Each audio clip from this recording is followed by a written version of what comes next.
boa tarde. Olha, a gente está aqui com duas pessoas, dois escritores que eles, na realidade, eles bombam no meio literário, né? O Giovanni é um cara que surgiu com um livro ano passado, um livro que fala muito de comunidade, de favela, e foi incensado, e até hoje todo mundo é um livro dos mais comentados e falados. O Marcelo Moutinho ganhou o prêmio no ano passado, já tem 4 livros de contos, um de crônicas, um de infantil, e ano passado ganhou o prêmio da Biblioteca Nacional, Clarice Lispector, com o último livro dele, que é Ferrugem. Eles têm uma coisa em comum, que é o seguinte: eles escrevem sobre pessoas invisíveis na sociedade, pessoas comuns. Os contos do Marcelo falam de uma cobradora de ônibus, de uma caixa de supermercado, de um ajudante de cozinha da Rádio Nacional. São personagens que têm uma grandeza enorme, mas que no dia a dia são pessoas que a gente nem comenta, nem fala sobre elas. E o Giovanni fala da vida da comunidade, do menino, principalmente do menino, do adolescente, da infância e da adolescência na comunidade, né? Então, eu queria começar a falar sobre isso. Vocês, na verdade, os dois, você nasceu no subúrbio, e você nasceu no subúrbio, mas viveu muito em comunidade, né? Desde cedo, né? É importante ter nascido no local da obra literária de vocês. Qual a importância disso, entendeu? Em termos de intimidade com o personagem. Eu queria que vocês falassem um pouco sobre isso. Giovanni, pode começar? Olá, gente. Boa tarde. Obrigado aí pelo convite, obrigado pela presença de todo mundo. Eu acho fundamental ter nascido. Aliás, eu estava até comentando um pouco mais cedo como eu nasci em Bangu e fui criado no Vidigal, e esse trânsito pela cidade, eu tenho certeza que me moldou, não só como pessoa, mas também como escritor, moldou o meu olhar. Agora, o que aconteceu muito comigo também, e isso eu devo totalmente à FLUP, foi porque, como eu sempre fui um leitor, desde muito novo, comecei a me interessar por literatura com 7, 8 anos, eu já era viciado em livros. Então, como eu era leitor, eu comecei a escrever muito cedo, mas eu lia livros que não falavam nada, que não tinham nada a ver com a realidade que se passava na minha volta. Então, os primeiros textos que eu escrevi, eu tentava reproduzir o que eu lia nesses livros e não sei, faltava realmente alguma coisa de verdade ali dentro daquelas produções, e eu não entendia muito bem o que era e tudo. Aí depois, quando eu comecei a participar da FLUP, e vi o tanto de escritores que moravam em favela, falando sobre favela e para a favela, e vi o quanto as histórias que estavam à minha volta tinham um potencial literário muito grande, e que eu podia, inclusive, pegar tudo que eu aprendi com os outros autores para poder contar essas histórias que só eu tinha. Quando eu entendi isso, a coisa virou de uma forma impressionante, né? E eu comecei a me apropriar dessas coisas, eu comecei a me aprofundar na linguagem dos personagens, comecei a buscar registrar movimentos culturais que me acompanharam, como Carnaval de Bate-Bola, como, sei lá, como a pipa, futebol, coisas que estavam na minha vida o tempo inteiro, mas enquanto eu não via nenhum espelho que me mostrasse aquilo, e eu acho que talvez o primeiro livro que me pegou de uma forma nesse sentido foi o Cidade de Deus, eu simplesmente não sabia que eu podia usar aquilo na literatura. Então, quando eu começo a usar isso, eu começo a escrever com mais naturalidade, eu começo a escrever com uma proximidade muito maior dos meus personagens, o que trouxe, eu acho que, uma coisa mais verdadeira para as coisas que eu estava escrevendo. Então, ter nascido nesse ambiente e ter descoberto a potência dele, hoje em dia, para a literatura que eu faço, é fundamental. Inclusive, a gente estava falando sobre a adolescência, um momento que a gente está tentando de aprovação, né, social, ou na escola, ou de qualquer forma. Eu passei muito tempo assim renegando o lugar onde eu vivia. Eu acho que pela criação que minha mãe me deu, porque eu acho que como minha mãe viveu numa favela nos anos 70, era um lugar onde realmente você só conseguia sonhar em sair dali, né? E hoje em dia a nossa realidade é diferente. Hoje em dia eu moro numa favela por opção. E então eu cresci com essa ideia de que eu precisava sair dali, de que ali não tinha nada que fosse me interessar, e foi através da literatura que eu comecei a me interessar realmente pelo ambiente que estava na minha volta. Então, acho que... E aí, hoje em dia, que eu tenho acesso a vários ambientes, eu continuo no mesmo ambiente onde eu sempre cresci. Assim, o que me interessa é Bangu, é o Vidigal, é a Rocinha. Mesmo hoje em dia, eu podendo frequentar espaços onde me eram negados na adolescência, eu ficava tentando entrar o tempo todo. Hoje em dia, que as portas estão abertas, eu tenho uma noção muito grande do que me interessa. Então, a infância em Bangu, a infância no Vidigal, ela acabou formando o escritor que eu sou hoje, porque me colocou em contato com esse monte de personagens, de possibilidades, né, de histórias. Boa tarde, obrigado pela presença, obrigado a Feliz pelo convite, Cristina. Embora as nossas histórias têm muitos pontos de contato, embora eu não tenha nascido em comunidade, né, eu nasci no subúrbio, mas de uma família de classe média. Meu pai era um comerciante lá de Madureira, tinha uma loja.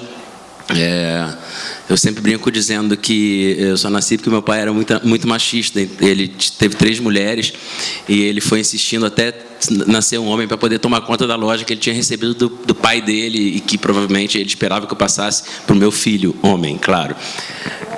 E nasceu uma mulher. Mas eu também vivi um pouco a experiência do Giovanni, porque quando meu pai ascende financeiramente, em determinado momento, depois ele perde tudo, então eu vivi as 2 pontas do processo, eu fui morar na Barra da Tijuca, que é um bairro de classe média alta, em frente à praia, e eu continuei estudando no subúrbio. Então eu saía todo dia e ia estudar no subúrbio. Eu chegava lá e eles falavam: lá vem o playboy da Barra.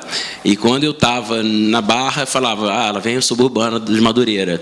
Então eu estava sempre num não lugar, né? Eu estava sempre no entre, né? Isso, quando você é adolescente, é muito terrível, porque, como disse Giovanni, a gente está no processo de aceitação social. Você quer a aceitação dos seus grupos. E quando você é um estrangeiro, onde quer que você esteja, é muito doloroso. Mas, para o trabalho posterior do escritor, é maravilhoso, né? Aquilo que doeu lá atrás acaba sendo potente depois, porque primeiro você aprende a olhar o outro com um pouco mais de generosidade, né? Você não fica fechado no umbigo do seu grupo social. Segundo, você aprende a ouvir o outro, né? E eu acho que a experiência de ter vivido no subúrbio, e assim como o Giovanni, eu comecei escrevendo literatura renegando um pouco as minhas origens. Pelo fato de ter ido fazer a universidade na Zona Sul do Rio de Janeiro, eu queria ser igual àqueles colegas lá que eram oriundos da Zona Sul. No fundo, eu queria ser igual a eles, eu não queria ser de Madureira, né? Porque eu achava que eles tinham uma capacidade cultural maior do que a minha, por vir de famílias mais potentes culturalmente, por vir de famílias onde o livro era uma parte natural da vida. Exatamente. E todos os pais liam. Na minha casa não tinha livros, né? Isso nunca foi um valor dentro da minha casa familiar. Então, eu durante muito tempo quis ser igual a eles. E eu fazia uma literatura, a meu ver hoje, olhando no retrovisor, uma literatura meio de simulação, uma literatura que imitava alguma coisa que faltava nela. Isso que o Giovanni disse que é verdade, né? A gente fala, mas não é ficção. Não é disso que a gente está falando. A gente está falando da nossa verdade, daquilo que leva, que nos impele a escrever. Já que vocês estão falando disso, é a verdade de vocês acreditam que um garoto da Zona Sul, classe média alta, teria condições de escrever sobre a comunidade, sobre a favela? Vamos fazer a via ao contrário. Então, ele teria como? Só para finalizar, assim, eu não gosto muito dessa ideia de aplicar o conceito de lugar de fala, que é um conceito muito importante em outras esferas, para a ficção. Porque se você for fazer ficção científica, por exemplo, você precisa ser um ET para poder ter lugar de fala, né? Né? Porque como é que você vai ter lugar de fala para falar sobre a vida em Marte se você nunca esteve lá e não viveu essa experiência? Então, a experiência do ficcionista é se colocar no lugar do outro. Esse é um ponto, mas tem outro ponto. Eu tenho, por exemplo, um projeto voluntário que acontece na comunidade da Maré. É um complexo de favelas lá do Rio de Janeiro, que fica ali no entorno da Avenida Brasil, que reúne um monte de favelas. É um projeto literário que a gente promove umas aulas abertas para os alunos do pré-vestibular comunitário, que vão fazer a prova da UERJ, e a gente sempre vai lá e leva um professor de universidade federal, de universidade estadual, para falar sobre o livro que vai cair na prova. A experiência tem sido muito interessante, porque, primeiro, tem me dado uma proximidade com uma comunidade na qual que eu não frequentava, mas, sobretudo, pela observação de como é a chegada desses professores lá. Eu vou contar uma historinha rápida. A última aula do ano passado foi sobre Dom Casmurro, e nós convidamos a Beatriz Rezende, professora da UFRJ, para ir lá. Um dia antes, o chefe do tráfico da Rocinha fugiu, e ele era a pessoa mais procurada daquele momento, né? Parece que toda vez que um chefe do tráfico foge, parece que prendendo ele você vai acabar com o tráfico, esse auto-engano do nosso combate ao crime. E diziam que ele estava refugiado na Maré. Então, a Maré estava ocupada pela polícia desde cedo. Eu liguei para lá para saber se ia poder ter aula, porque há um deslocamento muito grande desses alunos, são 150 alunos de várias favelas que fazem parte do complexo que vão para um lugar ter essa aula. E aí, assim, a primeira coisa que para um público de classe média soa curioso, né? Eu falei, olha, a aula é 7 horas, a gente vai poder levar a professora para ter aula? Não está ocupado aí? Então, a polícia ocupou, mas 1h a polícia vai embora e aí fica tranquilo. Aí eu falei, mas como é que a polícia vai embora e fica tranquilo para a gente ter aula? Falou, porque aí não tem chance de ter conflito, então não tem chance de sobrar para vocês. Aí eu falei, ok, chegamos lá de noite. Claro que a Beatriz Rezende nunca tinha entrado numa favela na vida, estava tensa. Eu mesmo estava um pouco tenso, porque, de fato, o tráfico estava pesadamente na rua. Eu fui recebê-la num Uber ali na Avenida Brasil e entramos de mão dadas, assim, passando pelos traficantes, falando boa noite, boa noite, boa noite. E ela, absolutamente desesperada. E quando nós entramos no Centro de Arte, que é onde tem a aula, tinha umas 80 meninas de 5, 7 anos, 95% negras, tendo aula de balé. Então, tocava uma música clássica alta, elas estavam dançando a 15 metros de onde estava o tráfico pesado e o bicho pegando, né? Aí eu apresentei a Beatriz Rezende para as pessoas, fui para o banheiro e tive uma catarse, teve uns 15 minutos de choro, assim, pela tensão de... Óbvio que eu fingi que estava tudo seguro, tudo tranquilo, vem comigo, mas eu não estava, eu sabia que não estava. Essa experiência, só para dizer o seguinte, embora o autor possa não ser da favela, se ele frequenta, se ele tem essa experiência da alteridade, de ouvir o outro, de conversar, de não viver só nos ambientes da cidade, né? Empatia. Que é uma coisa que está faltando muito, você conhecer, porque há um se problema... colocar no lugar do outro. Há um problema, assim, na cidade do Rio de Janeiro isso acontece, mas em muitas áreas de elite do país isso acontece, que são as pessoas, em nome de uma abstrata ideia de segurança, não transitarem por áreas que não são as áreas comuns à sua classe social ou à sua localização geográfica. E para um escritor, eu acho que se você vai escrever sobre a comunidade e você não conhece a comunidade minimamente, a chance grande é você repetir estereótipos. Você falar de 2 assuntos, violência e falta de recurso. Como se nesses lugares não houvesse aula de balé, por exemplo, não houvesse meninas com sonhos, perspectivas, expectativas e vidas potentes. Eu acho que é uma característica, inclusive, da obra de vocês, é isso. Vocês emprestam um lirismo. Menino é menino, seja ele da comunidade, seja ele do asfalto, né? Menino é menino, infância é infância, adolescência, essas questões de pertencimento, elas acontecem em todos os grupos sociais, né? Não tem diferença. E eu acho que isso aí, de certa forma, aproxima uma pessoa que tem uma visão totalmente deturpada da questão, né, do que é a vida na comunidade, como é que vivem aquelas pessoas pobres, né? Aproxima demais, porque ele vê, o cara é exatamente igual a mim, ele pensa como eu, ele tem as mesmas ideias, ele tem uma vida um pouco diferente da minha, nasceu de um outro jeito, mas, né, eu acho que cria essa questão da empatia muito grande. Agora, o negócio é o seguinte, eu queria falar de um outro assunto aqui que também é o seguinte, existe uma frase, uma máxima, é o seguinte, a realidade superou a ficção. Né? E parece que está acontecendo isso nos dias de hoje, acontecem coisas impensáveis, né? Você escrever hoje em dia, você superar a própria realidade, a realidade ela é tão mutante, acontecem tantas coisas loucas, você liga para um telejornal, é tanta coisa que aconteceu naquele dia. Como é que vocês, tudo vira inspiração para vocês? Como é que vocês lidam com esse factual tão maluco? Eu acho que o único jeito de lidar com uma realidade tão surpreendente e às vezes tão grotesca, né, é você desistir de competir com ela, né? Porque se você tentar competir com ela, você perde. Você tem que tentar se alimentar dela e usar o que você tem ali de linguagem, da sua capacidade de contar uma história para absorver aquilo. Que se você tentar competir, como é que você vai competir com histórias como a que a gente está vivendo hoje, de um dia para o outro? Você vê coisas que ninguém imaginava que poderia acontecer. Assim, eu lembro que durante a eleição, eu estava deitado assim na cama e eu lembrei daquele personagem do Zorro Total que ficava falando, olha a faca! No outro dia o cara não tomou uma facada, velho. Como é que tu vai competir com isso? Você não pode, você tem que absorver, porque senão você fica para trás. Eu concordo. E também, não sei, talvez pelo próprio olhar literário que eu gosto de ter para as coisas, assim, o que me interessa, na verdade, é o desimportante, entendeu? Eu gosto de escrever sobre aquilo para o que as pessoas não olham. Que é um pouco da lógica da crônica, na gênese da própria crônica, né? A crônica ela vai falar sobre, se está acontecendo um jogo de futebol, ela vai falar sobre o gandula, entendeu? Ela vai falar sobre o que não é manchete, sobre o que não é o óbvio, vai procurar o que está escondido, né? E a realidade, essa realidade quase inverossímil que a gente está experimentando recentemente no Brasil, ela é a manchete, né? Então, talvez pelo fato do meu interesse estar no que é pequenino, né, e não no que é grandioso, eu não me preocupo muito com isso. Mas, ao mesmo tempo, a realidade, eu acho que ela é a realidade no sentido do cotidiano, ela é uma puta matéria-prima, assim, para o fazer literário, né?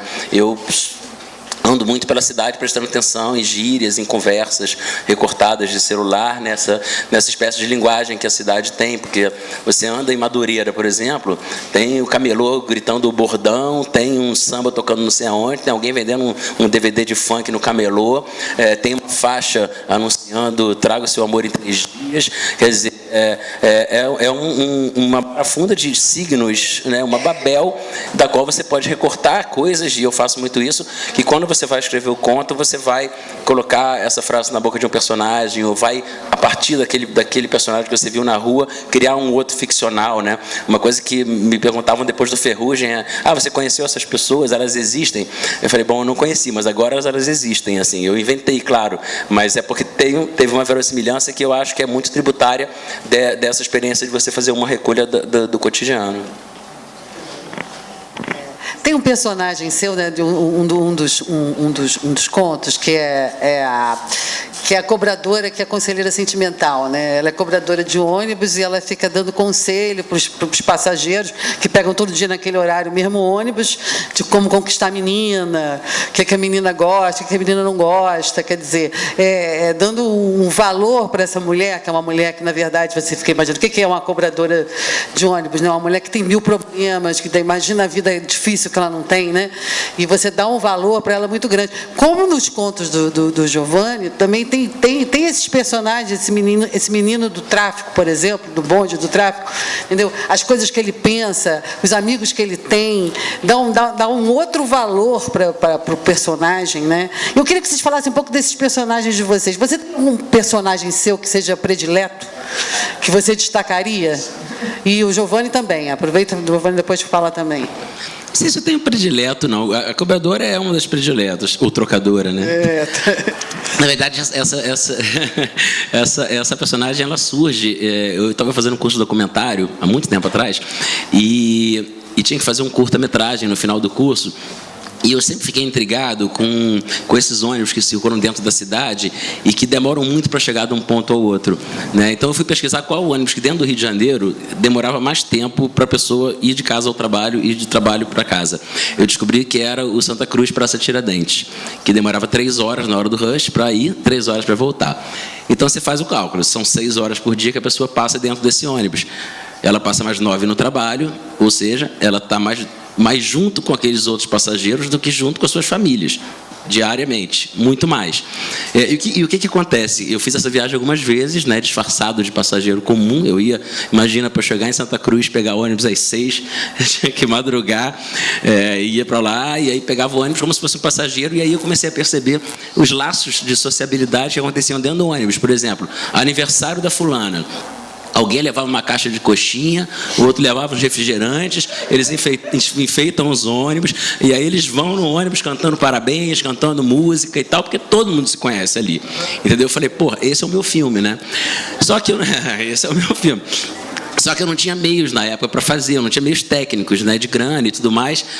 E aí eu resolvi centrar, e acabou o filme sendo com base na trocadora que trabalhava na ida e que trabalhava na volta, porque uma era super grossa, ela dava esporro nos passageiros, ela usava essa frase: passageiro é isso, passa, né, que eu até uso no conto.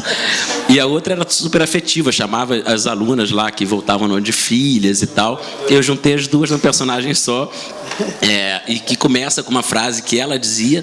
Ela falava: trocador é o cacete, eu sou cobradora, eu não troco dinheiro.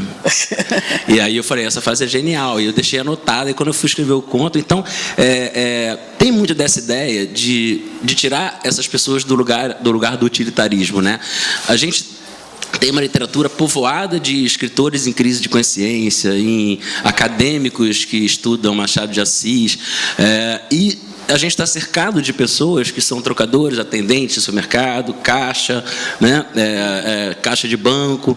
E essas pessoas, geralmente, quando aparecem na literatura brasileira, elas aparecem ou no sentido periférico, alguém que está ali como personagem para complementar a história, mas não como protagonista, né? E o que eu gosto de fazer é trazer essas pessoas para o holofote, para o lugar do protagonismo, que é o que eu tentei fazer com essa trocadora.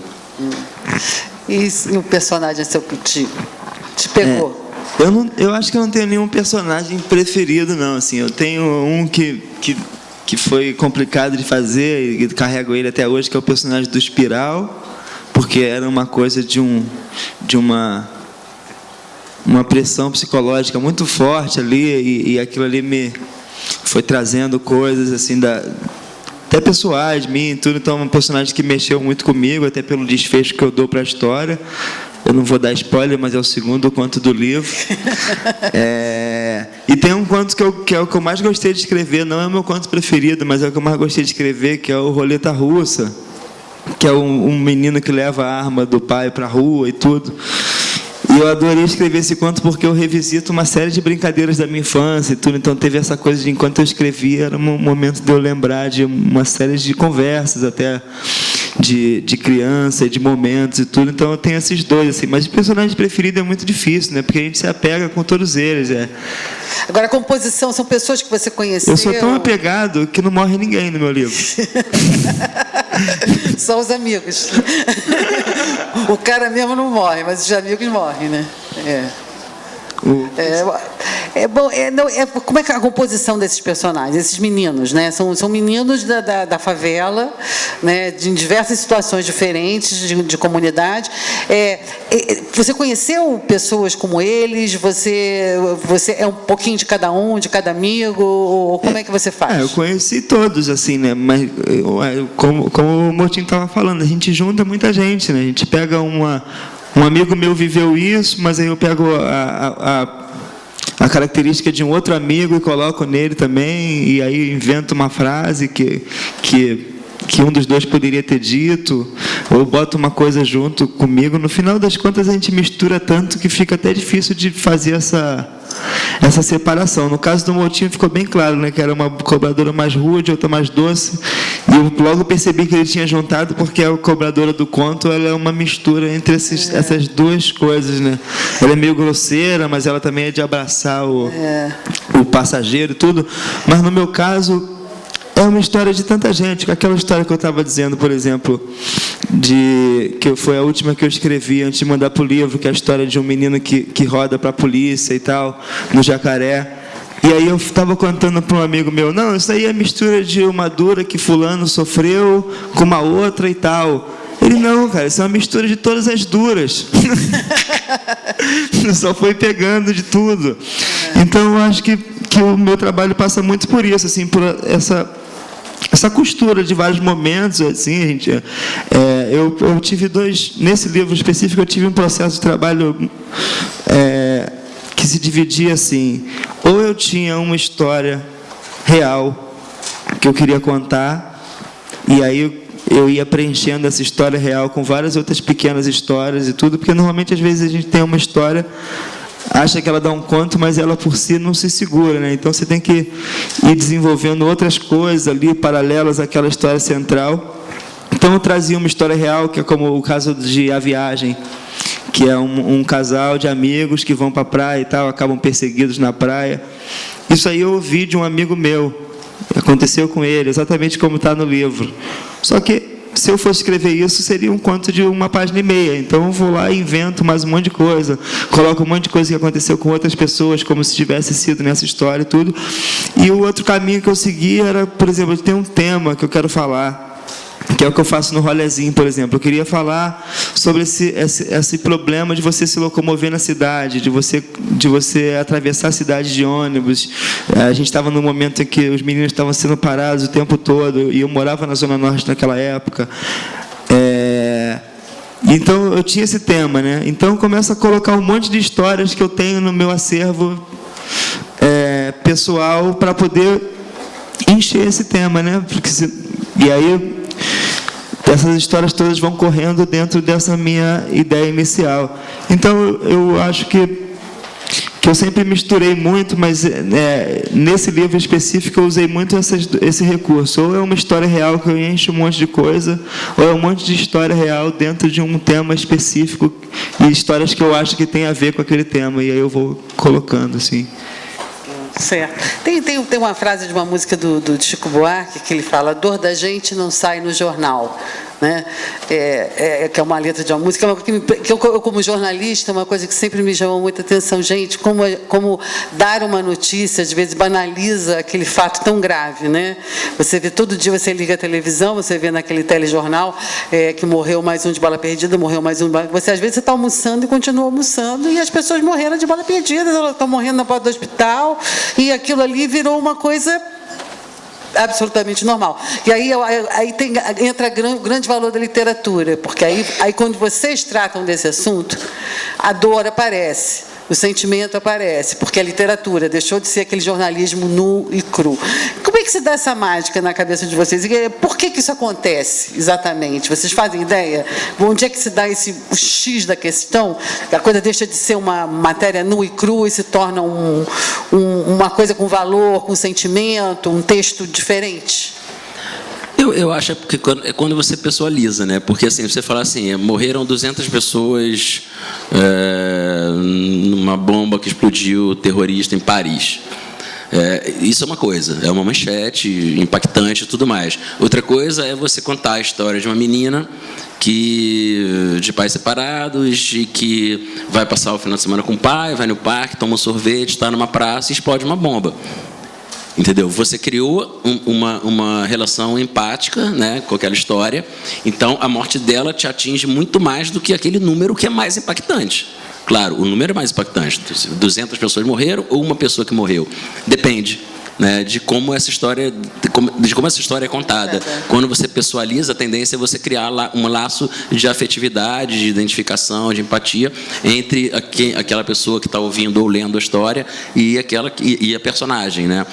Tem um exemplo, tem um livro chamado Perdidas, foi uma antologia que saiu no ano passado, da qual eu participei, e que a ideia do livro foi pegar crianças que morreram por bala perdida no Rio de Janeiro, e cada escritor escolheu uma dessas crianças para escrever uma história ficcional, né? Eu escolhi a Vanessa, que foi uma menina que morreu no Lins, né, no Lins de Vasconcelos, ali do lado do Meier, em Madureira, ali do lado do Meier, no Rio de Janeiro.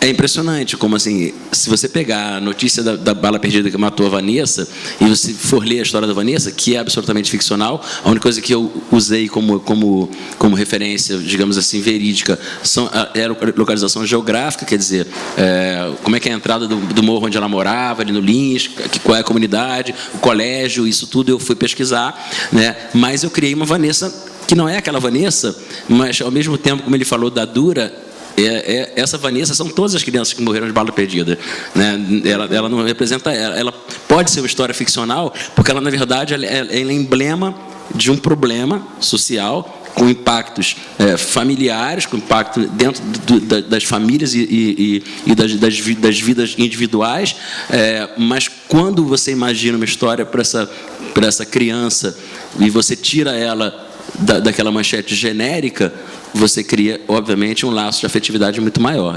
Pelo menos é o que eu acho. Gênero, número e grau. E vocês têm algum...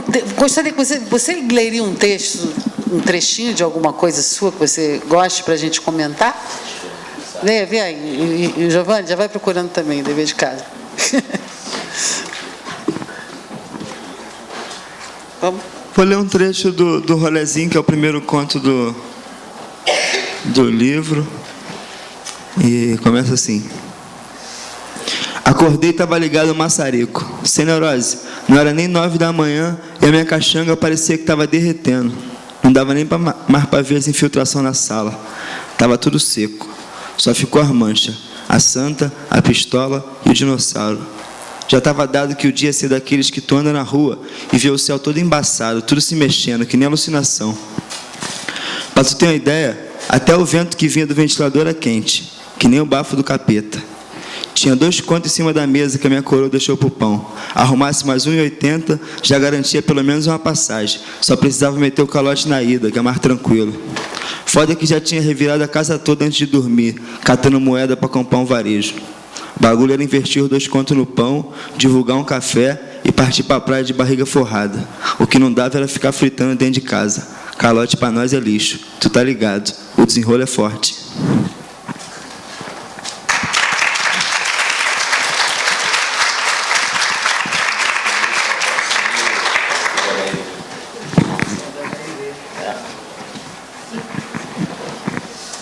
Deu positivo.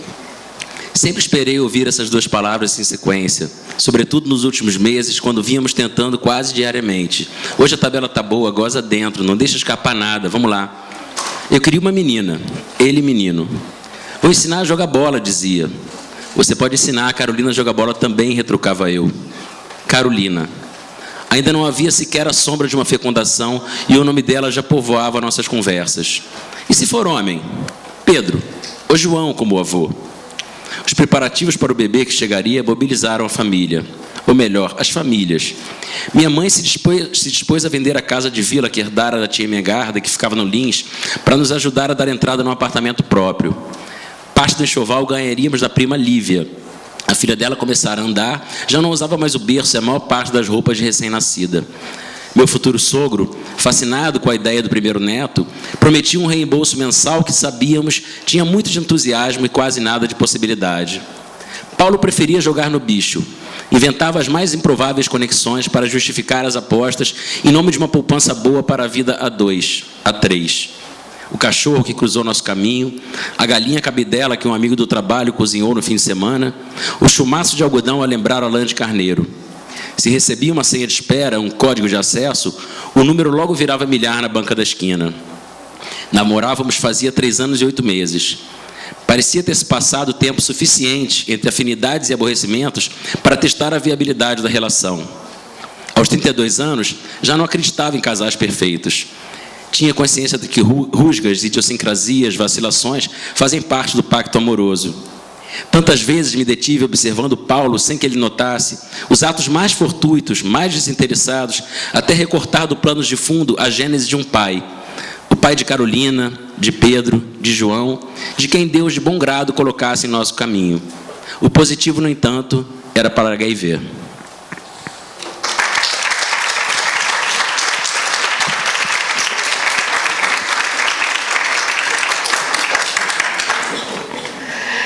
Alguém tem vontade de fazer uma pergunta para eles?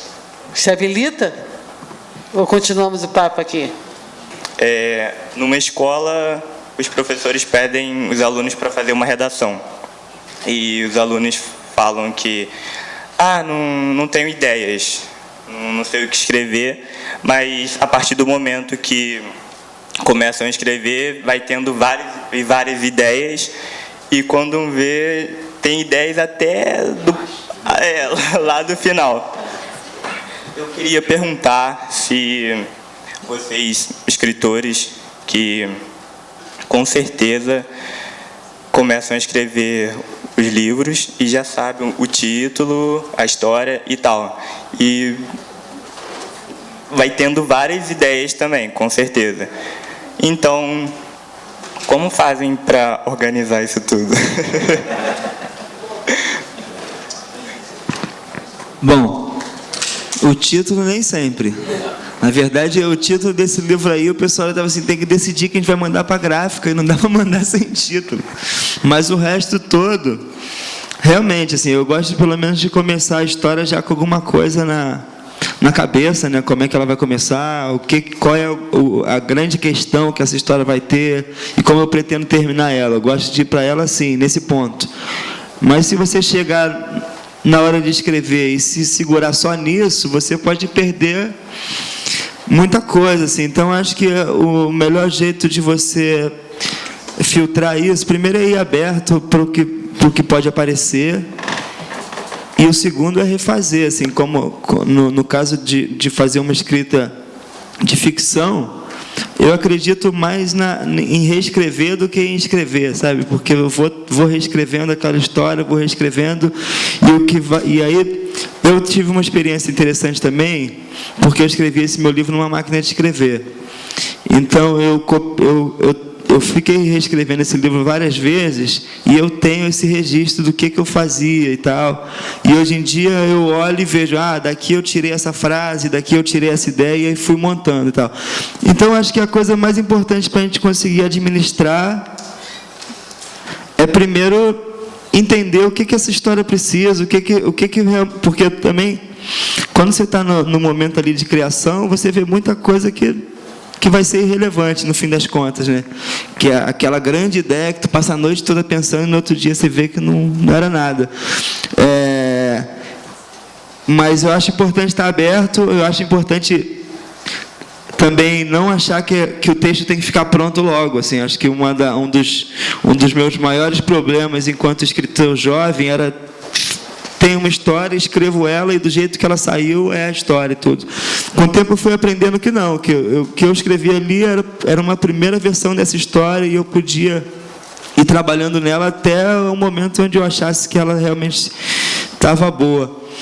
E é isso, assim, eu acho que o mais importante para organizar é você conseguir fazer essa pergunta, né? O que eu quero dizer de fato? E o que dessas ideias todas vai contribuir para o que eu quero dizer e o que não vai contribuir. Eu escrevo uma coluna no Jornal Globo, eu acho mó barato porque são 3.190 caracteres, né? Então é esse momento todo de escolha. Você fala assim, olha, quero falar disso, mas eu só tenho mais 100 caracteres, não dá. Aí vou apagar aquele parágrafo de cima porque isso é mais importante, tudo. Você fica o tempo todo nessa negociação que no fim das contas eu acho que acaba enriquecendo o texto, porque você vai no que escrever é cortar palavras. No que é mais necessário. Lógico que, por exemplo, o texto que eu entreguei hoje, eu queria ter mais de 200 caracteres e amarrar ele melhor, mas é um exercício que eu acho interessante também para quem está querendo trabalhar com a escrita e filtrar essa coisa toda dos assuntos, é colocar um limite ali, até quando eu posso escrever. Por isso que redação tem esse negócio também, né? 15 linhas. E aí você vai desenvolver essa ideia em 15 linhas. Eu acho um exercício bom, assim, mas eu acho que quando é escrita de ficção, que é uma escrita mais livre, o importante é você entrar, eu pelo menos gosto de entrar com uma coisa fixa, mas estar com a cabeça aberta para o que puder se transformar.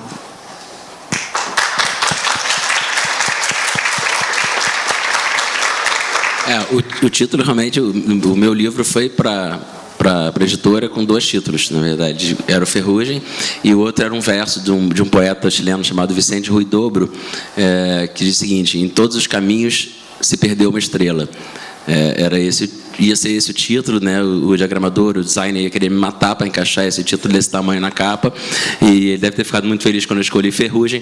Mas eu, por exemplo, não gosto eu escrevo contos, eu não gosto quando o título do livro é o título de um dos contos. Eu gosto que seja um título que meio que fale sobre todas as histórias que estão ali, sem apontar para um que seria o principal. Mas, ao contrário do Giovanni, quase nunca que eu começo a escrever uma história eu sei o final dela, e quase nunca eu sei para onde ela vai me levar. Que, em geral, eu tenho um personagem, assim, por exemplo, a Trocadora. Eu tinha a Trocadora, o cover do Roberto Carlos, que canta no Inferninho, no intervalo de apresentações de travestis. Eu tinha esse personagem, um cantor frustrado que, no fim da vida, vai cantar em Inferninho. Então, a história ela vai meio que sendo ditada à medida que esse personagem personagem vai começando a existir. Não é uma coisa mágica, não é bem isso, mas ele vai ganhando consistência à medida que a história vai se desenrolando e vai apontando para onde ele vai. Quando eu já sei o fim da história, como é o caso da atendente de supermercado, caixa de supermercado que descobre o HIV, é muito mais fácil para mim, porque eu já posso pensar uma estrutura mais fechada, né? Nesse caso, particularmente, foi um conto inspirado numa música do Noel Rosa, chamada Três Apitos, né? E essa música, quando você vai pesquisar, ela conta a história que Noel se apaixonou por uma operária de uma fábrica de tecidos que tinha em Vila Isabel, que é onde é hoje o supermercado Extra, onde eu botei minha personagem trabalhando. E ele se apaixona por ela e vai todo dia de carro para lá esperar ela sair do fim do expediente para encontrá-lo. E ela nunca encontra ele. Só que se descobriu depois que ela nunca teria podido encontrar ele mesmo, porque, na verdade, ela trabalhava em outra fábrica, né? Ela foi um dia levar uma marmita para uma amiga, ele seguiu, achou que ela trabalhava lá e ficou lá, sofrendo de amor por uma pessoa que sequer trabalhava lá. E aí, como eu tinha que fazer um conto inspirado nessa música, e eu queria transformar numa coisa contemporânea, né? Eu vou brincar com a história dos apitos da fábrica, como sendo o som do aplicativo do celular que avisa ela na hora de tomar os remédios para o HIV, entendeu? E aí eu coloco no mesmo lugar e tudo mais. Mas essa história eu tinha na cabeça. O resto, em geral, começa o personagem e aí ele vai me levando para algum lugar. Tá. Vocês burilam. Quanto tempo você levou para escrever esse livro? Eu demorei uns 2 anos e meio. Esse conto que eu comecei lendo, eu escrevi ele durante 6 meses. Se pensar que ele tem 6 páginas, é quase uma página por mês. Mas eu acho que a máquina de escrever me deu isso também. E eu não escrevi com máquina de escrever por uma coisa romântica, vou voltar ao passado. Não, eu não tinha computador. Aí eu ganhei uma máquina e aí eu já estava escrevendo na mão.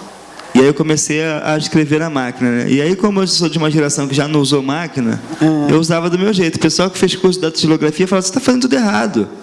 E eu estava lá, né? Porque eu escrevia a estrutura da história no lápis, aí depois eu ia na máquina, né? Aí o que eu fazia?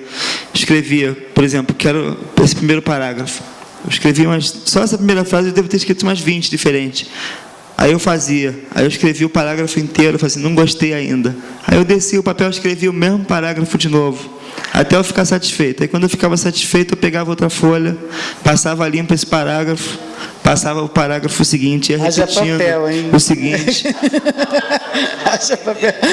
Não, eu reciclava também. Quantas árvores, meu amor. Haja papel e haja dedo. Eu tenho um tendinite disso até hoje. Escrever em máquina de escrever. Seu segundo livro você vai escrever no computador? Não, pretendo escrever na máquina porque também deu certo. Deu né? certo. Estou com ela lá até hoje. E o senhor demorou muito tempo para escrever? 3 anos, foram 3 anos. 3 anos. 3 anos. Assim, eu trabalho como jornalista também, o que acaba me tirando um pouco do tempo de escrever literatura, porque eu passo o dia inteiro escrevendo, aí chego em casa, agora eu vou fazer o quê? Escrever? Não. Eu vou ver o jogo do Fluminense, sabe? E, assim, a gente, na verdade, eu e Giovanni, nós fugimos muito daquele estereótipo do escritor que faz cara de intelectual, que finge que só as coisas que ele faz... Vocês vão pro samba, vão pro futebol, a gente joga bola. Eu já joguei com o Giovanni também, ele é melhor escrevendo.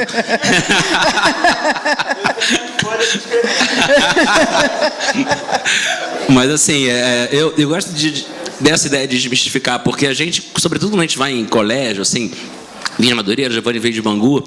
A ideia que a gente tem de escritor quando está nos bancos escolares assim, é a foto do Machado, sabe? Do José de Alencar. As pessoas veem na sempre, Celeira sempre fica assim, meu Deus, literatura é isso, eu quero outra coisa. É um cara grave, um cara meio um cara chato, grave, alguma coisa que não tem nada a ver com a sua realidade, né? e tal. Aquele cara para dentro, né? Tem essa ideia. E a gente tem que quebrar isso, assim. Escritor é igual lixeiro, igual advogado, igual porteiro de prédio. Escritor é um ofício como qualquer outro, uma profissão como qualquer outra. E a gente também toma cerveja, a gente também joga futebol, a gente vai ao cinema, a gente namora, quer dizer... escrever literatura é uma das coisas da vida, né? E talvez por isso também a gente às vezes demora mesmo, porque a gente não quer abrir mão das outras, né? É muito difícil um escritor ser só escritor, né? Viver da sua arte, do seu ofício, né? No caso, vocês dois tem que se virar, né? Porque não dá para viver só de livro, né? Como é que é? Eu acho que eu consigo viver algum tempo assim com esse meu livro, porque vendeu para fora do Brasil também, tudo aí. Você bombou. Dinheiro, ganha em dólar, ganha em euro e tudo. E vendeu para o cinema também, o que já foi uma grana assim que... Mas é uma realidade excepcional. Eu sei que eu estou num lugar ali onde eu não posso falar pelos outros escritores, assim, porque tem gente que está escrevendo aí já há 20, 30 anos, publicando, que não consegue se manter só do livro e tudo. Mas eu pretendo continuar trabalhando assim com a palavra, assim, escrevendo. Eu já escrevo no jornal, e pretendo escrever para cinema, para quadrinho, para teatro e tal, me virar dentro desse campo, até porque é a única coisa que eu sei fazer. Futebol eu gosto de jogar. Mas não joga muito. Não, já joguei melhor. Meu problema hoje em dia é de pulmão, na verdade. Assim, eu corro 5 minutos. Eu canso mais rápido do que uns coroas de 50 anos. Marcelo está aqui. Não.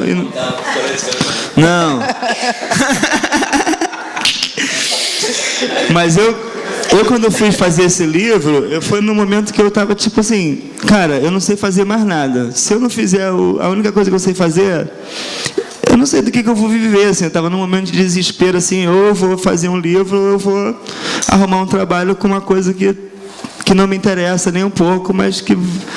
Então, consegui fazer o livro, consegui viver dele e tal, e agora eu pretendo aproveitar essa oportunidade que a própria exposição que o livro me deu. Assim, eu escrevi esse livro e recebi convite para participar de uma porrada de filme, de série, na Netflix e tudo.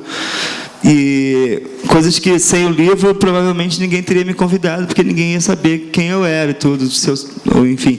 Então, eu pretendo aproveitar essa oportunidade para me especializar, assim.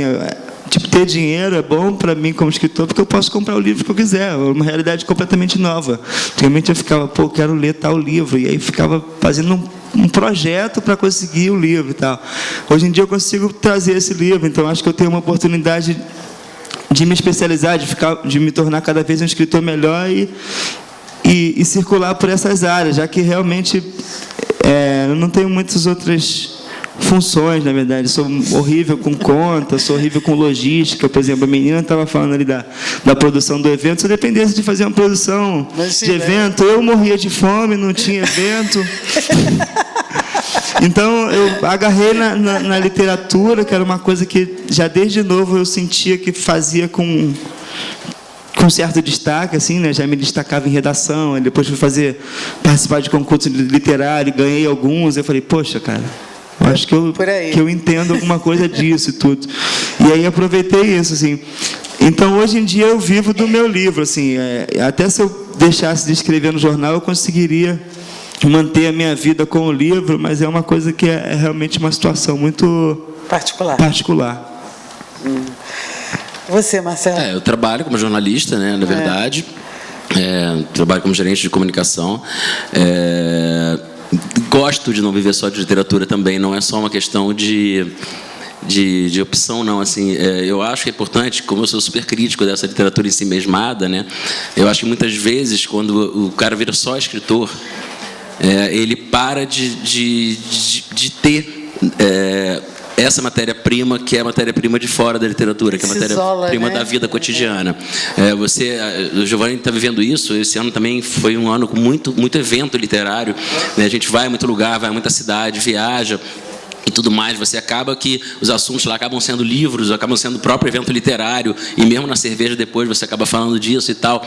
Então a chance de você ficar um pouco fechado, né, alienado ao resto do mundo, ela é considerável, né? E quando você tem todo dia que sair para almoçar ali no centro da cidade, tem que ir lá num quilo e conversar com pessoas sobre outras coisas e tal. E isso também areja um pouco as tuas ideias no sentido de que, olha, o mundo não é só literatura, não, e ainda bem que não é. Tá certo. O próprio conto da cobradora que ele diz é uma coisa que o cara que vive de literatura, hoje em dia, eu não tenho essa convivência de ônibus, porque eu pego um ônibus 7 da manhã, outro dia eu pego 7 da noite. A minha companheira, ela pega o ônibus todo dia, 11h50, sempre a mesma galera e tal. É uma experiência que você acaba ficando privado. Uma delas, né? Viver a vida, né? Que a vida que é a grande inspiração, né? Bom, então agora a gente vai encerrar, porque já chegou a nossa hora, tá? E um conselho para vocês, leiam esses 2 livros, porque é muito rico, é muito São gratificante. mesmo, não é porque é nosso não, mas é um livro Vale muito a bom. pena, vale a pena ler esses 2 livros, tá? O Ferrugem e o Sol Vai na ter Cabeça. sorteio aí, não é? De livro? Não falaram? Isso. E aí, vai ter sorteio. Tá. Marcelo e Giovanni, muito obrigado por esse Eu tempo que gasto com a agradeço. gente.